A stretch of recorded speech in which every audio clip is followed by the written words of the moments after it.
Welcome to the Academic Writing Amplified podcast. On this podcast, we believe that the culture of academia needs to change radically. Women and non-binary people are revolutionizing academia within institutions that were not built for us. If you're ready to reject the culture of overwork, kick guilt and overwhelm to the curb, and amplify your voice to make a real impact on your field without breaking down or burning out, you're in the right place. With our team of experienced writing coaches as co-hosts, we'll share insights and talk to inspiring guests to bring you the practical strategies, systems, and mindset shifts you need to find time to write, publish work you love, and design your career on your terms. And it all starts with writing. Let's go. Hello, podcast listeners. This is Kathy Mazak, and today's episode is all about fear. And let me be clear, it's an episode about my fear, but I wanted to be kind of vulnerable and super honest with you all about some big fears I've had around publishing my book, which is coming out super soon. It's already available for pre-order from us, but it'll be available in stores in late August, early September. And the amount of fear that has been involved in the process of writing this book is kind of so much more than writing anything else before that I wanted to come and talk about it. And I really wanted to talk about the fear that we have around writing that's related to the fear of being more visible in the world. When we publish journal articles in our field of study, there's absolutely a certain amount of visibility that happens there. And really, it's kind of like a visibility that, to me, I will say, for me, it felt comfortable. It felt exciting to publish an article and then think about that it might get cited by somebody else in their article. All of that felt really good. And in my academic books that I've published, I've edited 2 collections. That whole process was so collaborative. And it wasn't just me. I wrote, chapters in those books. I wrote parts of the introductions of those books, but it was like this collaborative process. So it felt exciting to get my voice out there in that way. But when I started to consider writing this book, which is called Making Time to Write: How to Resist the Patriarchy and Take Control of Your Academic Career Through Writing, my audience got kind of 100x zoom out bigger. So instead of me just writing a book for other linguists, and not even other linguists, right? My articles and books were really for like linguists who study bilingualism and were interested in education. Like, it's a very small, niche kind of field. Now I'm writing a book for any professor who is a feminist, or any professor who wants to hear this kind of feminist perspective on writing in the academy. And now, instead of this audience of a few people, it's an audience of millions of people, potentially. And then there's another level. So the other level is even like taking a larger zoom out or a larger expansion in terms of audience and really publicizing this work. So I could be writing articles about how difficult it is to get writing done and the competing responsibilities that especially women and also non-binary and minoritized faculty feel as they're trying to navigate this really white-centered patriarchal system that is academia. So I could write articles about that for public consumption, right? Like, I could be writing in a newspaper about that for a millions and millions of people audience. And in some ways, that's what I should do, right? If I want to get this book into as many hands as possible, which to me translates into helping as many people to prioritize their writing as possible and craft their careers the way they want to, helping people to do that, I need to get really, really loud and really, really visible. And it freaks me out. Ironically, in the book, Making Time to Write, I talk about making decisions and acting from a place of fear, which is instigated by feelings of scarcity. So in my coaching programs, but also in the book, I talk a lot about scarcity and abundance. And coaches talk about this all the time. It's a very coachy thing to talk about. But I think it applies to publications in a really, really actually helpful way, especially when I'm trying to convince people that their pipelines are overloaded and that that's what's slowing them down to getting more publications out, right? So the idea is that if you take an abundance mindset, then you have the mindset that there are endless amounts of opportunities that will come your way, right? So that means that you can be selective, because if you say no to something, it's okay. Other things will continue to come. The opposite of that is a scarcity mindset. And again, let's apply it to academia specifically. The scarcity mindset says, I have this opportunity to do this thing now. The thing could be co-authoring something or being a co-PI, or there's a grant out that you think could be good, that you want to apply for, that you get asked to speak, you get asked to do, chair a committee, right? Like all these different things that we get asks on our time, right? Constantly. So the scarcity mindset says that good opportunities don't come around every day. And so if I let this one pass, I might not get another opportunity. So again, let's make it like super concrete. If I let this co-authoring invitation pass, I might not get another opportunity to co-author. And that means that it's fewer publications for me. And I really need to have this certain amount of publications. And so sometimes what happens then is that fear of not having enough or not being enough, which is constantly like ingrained in our minds as academics, especially women, but many people experience it, right? And this also, like, again, to make it concrete, when you ask, well, how many publications do I need to have in order to get tenure? And there's no definitive answer. The answer is always, it depends. And the message is always more is better. Then we always think we don't have enough, we don't have enough, we don't have enough. And so when an opportunity to co-author something comes along, even if it's not right in line with our academic mission statement, we might say yes out of this kind of scarcity mindset, right? Which is this fear that you're not going to have enough publications. Oh, it'll be a publication, right? It doesn't matter if my publications are about all these different kinds of things. What I need to make sure I have is a robust list of publications that's long. That's a certain number, right?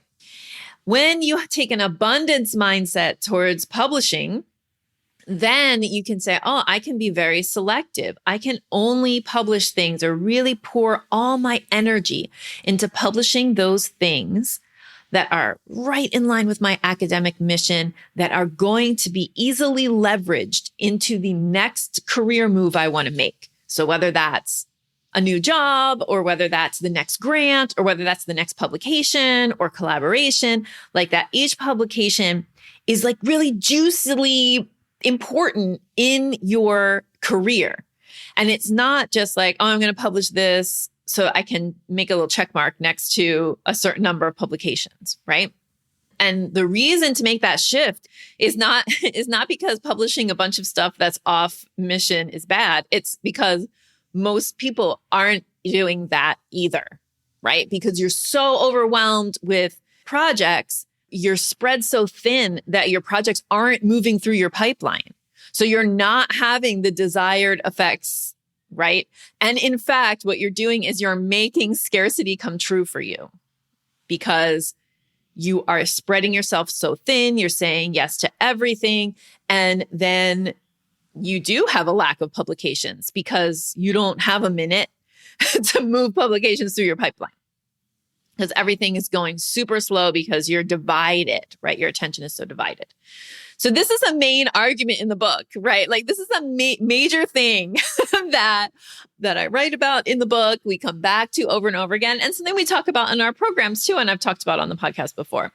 Yet here I am with all of this fear, making decisions based on fear. And I'll give you an example of a decision based on fear. I kindly asked, I'm so embarrassed by this. I kindly asked one of my former clients, Adriana Santos, to review the book, like to write a blurb for the book or to like read it and like write something. Because the publisher wanted me to have on the cover or on the back cover, wanted me to have like endorsements, right? So they were like, well, you could ask some of your former clients. You could ask other authors that you know. So I had a list of people.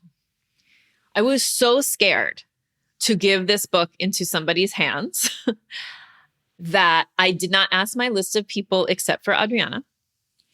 I asked Adriana in November. It is March, and I still have not sent her the book. I'm sorry, Adriana. It is absolutely from this place of fear that is holding me back. Now, the book is on a train, headed to a station. Like it's not stopping. It will be in people's hands. We've pre-sold like 300 copies. Like this is not going into the world. It's happening. The publisher's printing it. I'm going to have hard copies for myself in my hands within a couple weeks. So the idea that like, I don't know what I'm saving myself from by not sending the book out to people and asking for endorsements or asking for blurbs or that kind of thing. Like, what am I doing? It doesn't make any sense. But decisions based on fear often don't make sense. They sometimes absolutely do. So I don't want to say that people are making irrational decisions all over the place based on fear. Like when you're scared, your brain is trying to protect yourself, right? And for me, I think what I'm trying to protect myself from is critique and negative critique, right? Like unhelpful critique, or somebody has found something, or I say something in the book that somebody disagrees with, or that is maybe harmful. That's a big fear that I have. So even though I had a developmental editor and people have read the book, the publisher, the editor at the publishing house has read the book, like it doesn't stop me from being afraid that I said something kind of wrong or whatever. When I read the book, I stand behind it all.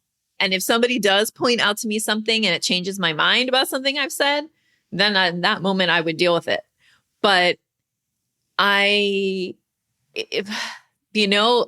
book is really a lot like the podcast, and I'm putting this out every week. So anyway, the point here is I'm all up in my head with fear, but also I know, and I thank you all, that so many people are like, I can't wait to read this book. I can't wait. I need to get it. Like, obviously we've pre-sold so many of them. Like, it's not like people are, I don't care. They're waiting for this book. And on my best days, I think, well, somebody's going to have a light bulb moment when they read part of this book that's going to help them to make a decision that's going to be really beneficial for their careers or for their life, right? And that will be worth it if just one person has that light bulb. Still scared. Doing it scared. That's what's happening. So to kind of finish up this episode about fear of visibility, I want to talk about that kind of next step, which is that I have been trying to make a plan for how I'm going to publicize this book. How am I going to make sure that people who are not listeners of this podcast, right, get to hear about it and potentially go check it out and buy it or recommend it to their friends? Like, what is my plan for that to happen? Because that's the point, right? Is that more people and more people get the book, read the book. So in trying to create those plans, again, there has just been so much fear of visibility, of asking, like, let's say, like one idea I had was like, let me call my 3 alma maters, right? Indiana University, Bloomington, University of Arizona, Tucson, and Michigan State. And just like say, hey, I'm a alumni and I have this book coming out. I would love to give a book talk on campus and negotiate something to either physically go there and go with books and do a signing and all of that stuff, or at least do some kind of Zoom thing that gets publicized somehow, on their campus. And then I also have the next thought I have is like, who am I to do that? And maybe they're going to think I'm a fool, or maybe they're going to think, what are you talking about? Patriarchy and writing? It doesn't make any sense, or that's stupid, or whatever. Like all those thoughts going through my head. And that's because it's that fear that people are going to see the book and see me and be like, oh, she doesn't know what she's talking about. There's not enough sources in this book. It's not an academic book. It's a book that came out of my head. So yes, there are citations, but it is not a citation heavy book. It is a book of my thoughts. It is a manifesto style book about making time to write. That comes from my brain, not that was like heavily researched, even though I have a background in rhetoric and composition and those kind of things. So I could have researched it, but I did not. I decided I wanted to make this a really easily readable, fast, inspiring, motivating book that you could read in a weekend. And that's what it is.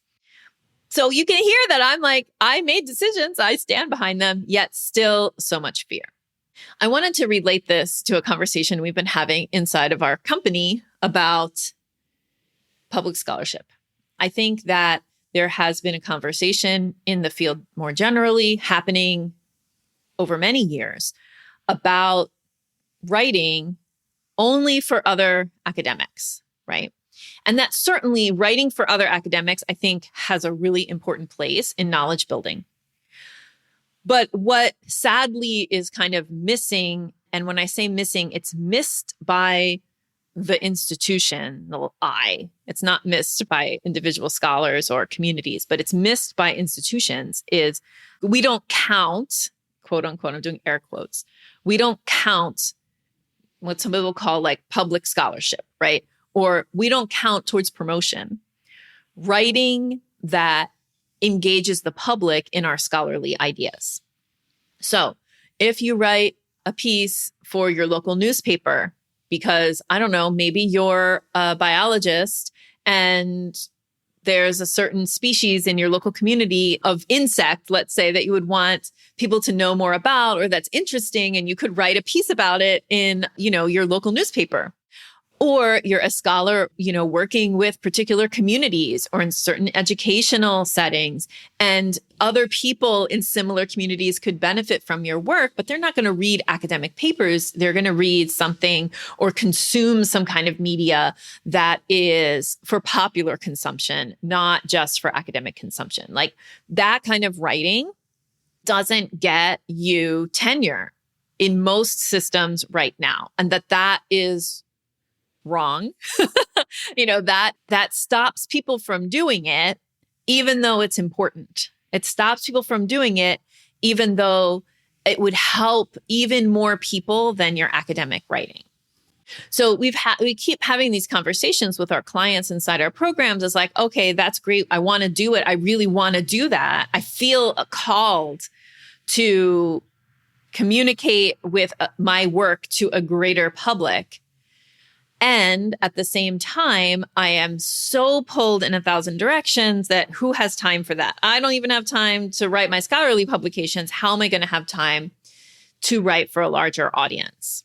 And I don't have an answer to this problem. It's a real problem. It's a real debate. It's a real pull that we have. And I think that there's many reasons besides that, though, that academics don't write for a larger audience. So I think probably the principal reason that we tell ourselves, and that is most salient, is like a lack of time and a feeling like it's futile to invest time in more public kinds of writing when that is not what's going to get you promoted, or that's not going to get you the next grant, right? So that's it's this internal struggle. And we kind of say, well, but I got to focus on my career so I can keep my job, and so I'm just going to do my scholarly writing. But there's another part of it, which is this fear of visibility, right? So the more people who I talk to about the book, like that's scarier and scarier. Would love to write, and I will write something for the Chronicle. I will write something for Times Higher Ed and those outlets, around the release of the book. But it's freaky, man. It's really freaky. It's really scary to be out in front of all the academic eyes. So there's that fear, right? That like if we publish for a bigger audience, that we are opened to larger critique. And this has real consequences. The extreme example is Nikole Hannah-Jones and the 1619 Project, where she suffered in all of these ways because her project, which was written, she's a journalist and an academic and a journalist. It got written for a larger audience, the 1619 Project, the New York Times feature issue. And she got and continues to get and have real consequences in her career because of that very public work, right? Of course, she's a journalist, so it's a different there's a different layer to it. But also, dang, it's scary. And you heard, if you listened to last week's podcast episode, you learned about how Becky Dawson also suffered threats and had to, make a plan with her family for what happens if somebody threatens her in public, because she's an epidemiologist talking about public health and saying people should get vaccinated. So there's real consequences to putting yourself out there and being more visible, much more dangerous consequences than me getting critiqued in some way that I don't want with my book, like, to be real. The third reason that people fear doing this more public scholarship is that they don't know how to do it, right? Like they've never tried to get an article placed in a news outlet before. They've never tried to get invited onto somebody's podcast or pitched anybody to get more visibility around their projects or around their research. So again, as we were talking about this on our team with our wonderful set of coaches and our marketing team and everything, I realized that we actually could help solve that third one. So we could help solve the problem of not knowing how to make your work more public, and a little bit not knowing if you should, and a little bit around like the fear. But so I think we can help really with all three, but especially with this last one of what to do or how to do it. So to those ends, we are pooling our collective PR, publicity, and writing for the public resources that exist on our team. And we've created a day-long workshop for you called PR for Professors, or Public Relations for Professors. And I'm going to tell you a little bit more about it. It's happening on Friday, so it's happening soon. And the link to sign up is in the show notes. But it's happening on Friday, March 25th, 2022. And we are going to be doing workshops about how to connect this kind of more public writing or media to your scholarly purpose and to your career vision for yourself. We are going to talk about how to pitch, what stories are valuable, and what might be interesting to different media outlets. We're going to talk about the fear, the real fear of actual problems in your life caused by getting more visible. We will do coaching around that as well. So you can read about it in the show notes. We'll link all the details up there, and you can sign up for that day-long workshop on Friday. So I hope that you appreciate the vulnerability of this episode. It was helped me to record it, to kind of talk through some of these fears and realize like how very irrational some of them are. And realize also it's okay to have irrational fear. Like this is something that as humans we do. And also we need to work to overcome fear or listen to fear and then decide what to do after we listen to what the fear means, right?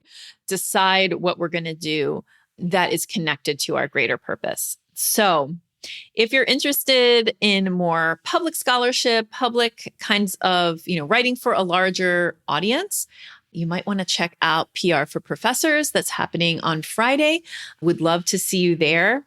And thank you all for listening. And it's okay to be afraid, learn from it, and figure out what your next steps are. Thank you so much for spending your valuable time supporting yourself and your writing by listening to this episode.